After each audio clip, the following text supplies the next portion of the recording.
ایک مرتبہ اللہ پاک نے حضرت اسرائیل علیہ السلام سے پوچھا کہ کیا تجھے کسی کی روح قبض کرتے وقت کسی پر رحم بھی آیا؟ حضرت اسرائیل علیہ السلام نے عرض کیا کہ یا الہی، میرا ہر ایک کی روح قبض کرتے وقت دل دکھتا ہے، لیکن تیرے حکم کی سرتابی کی گنجائش کہاں؟ ہاں، ایک واقعہ ایسا گزرا ہے جس کا دکھ میں کبھی نہیں بھلا پایا، اور وہ ایک ایسا غم ہے کہ تنہائی میں بھی میرے ساتھ رہتا ہے۔ ایک جہاز سمندر پر سفر کر رہا تھا، تیرے حکم سے بھنور میں پھنس گیا۔ اس طرح تھوڑی دیر بعد وہ جہاز تباہ و برباد ہو گیا۔ جہاز میں سوار کئی مرد و زن ہلاک ہو گئے۔ جو مسافر زندہ بچ گئے، ان میں ایک ماں اور ایک اس کا نوزائیدہ بچہ بھی تھا، جو تباہ شدہ جہاز کے ایک تختے پر سمندر کی لہروں پر فقط تیرے رحم و کرم پر بہے جا رہے تھے۔ تیز ہوا نے انہیں آنن فانن سینکڑوں میل دور سمندر کے کنارے پر پہنچا دیا۔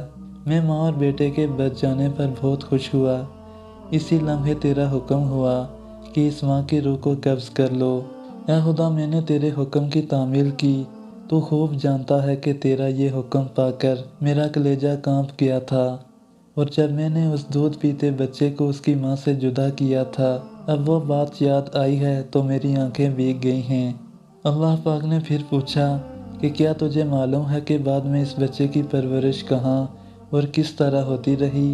حضرت اسرائیل علیہ السلام نے عرض کیا، اللہ پاک عالم الغیب ہے، ہر ظاہر اور پوشیدہ اس پر عیاں ہے۔ اللہ پاک نے فرمایا، ہم نے سمندر کی موجوں کو حکم دیا کہ اس لاوارث بچے کو ساحل پر ڈال دے۔ ساحل کے قریب ایک سرسبز و شاداب جزیرہ تھا۔ ہم نے پھولوں کو حکم دیا کہ بچے کے نیچے سیج بچھا دیں۔ سورج کو حکم دیا کہ اپنی تیز چھاؤں سے اس بچے کو محفوظ رکھنا۔ بادل سے کہا کہ وہ بچے سے کچھ فاصلے پر برسے۔ درختوں کی شاخیں خود بخود جھک کر پھل اور ان کا رس بچے کے منہ میں ڈال دیتی تھیں۔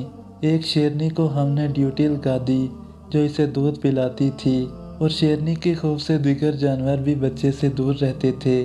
اس جزیرے میں ہم نے خوشنما اور حسین پرندے بھیجے جو ہر وقت چہچہاتے تاکہ بچے کا دل پریشان نہ ہو۔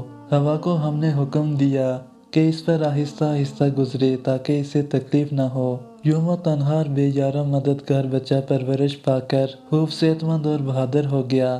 ہم نے کبھی اس کے پاؤں میں کانٹا تک چبھنے نہ دیا، غرض دنیا جہاں کی تمام نعمتیں اسے عطا کی۔ ایک دن بادشاہ شکار کھیلتے ہوئے اس جزیرے پر آ نکلا۔ وہ اس خوبصورت بچے کو دیکھ کر بہت خوش ہوا اور اسے اٹھا کر اپنے محل لے آیا۔ بادشاہ کی اولاد نہیں تھی، اس بچے کو اپنا بیٹا بنا لیا۔